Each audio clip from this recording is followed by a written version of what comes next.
Now on to series. There's one very important distinction I hope you've already made. When we're talking about infinite series, the convergence means the convergence of the full series. There could be an equivalent question, and at times that needs distinction, which is the convergence of a sequence. A sequence is the one where you have commas. So a sequence is the sequence of terms. Let's suppose the infinite term. If this is finite, you say the sequence is converging.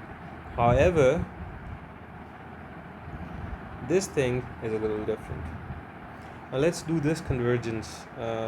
Because this is a little different than what you usually see. You don't have to tell whether this is converging or not. You have to find the condition for when it's converging. If you look at this, this is pretty much like this series.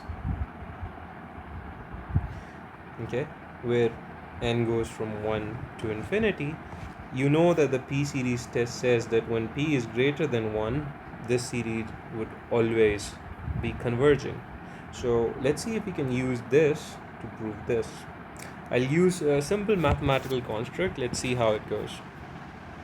Now, whenever I have a little different form, I try comparing it to the more general form of this. Now, you know, n to the power p would always be less than 4 plus n to the power p.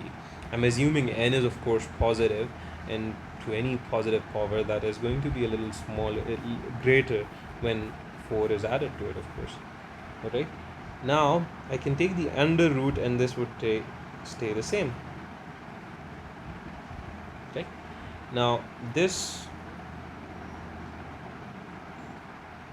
when you take the denominator of it, or you like invert the sides, you know you have to acknowledge that the smaller thing becomes the bigger thing. Okay, so once you have this, you can sort of establish a criteria. Now the criteria that I propose is that if this thing converges, this thing by the comparison of the limit should converge as well. So a limit a condition on the convergence of this ought to be a condition of convergence for this series as well. Moreover, as you know, I can compare both these series. These are equivalent as n approaches infinity. So there's absolutely no reason to doubt that the conditions for the convergence for this will be same as the conditions of convergence for this. So how would we do that? Now, you know, in the standard form it's n to the power of p. Here it's n to the power p by 2. This means that whatever the power is in the denominator should be greater than 1. So this implies p should be greater than 2. So we propose that for this series, whenever p is greater than 2, this whole series would converge.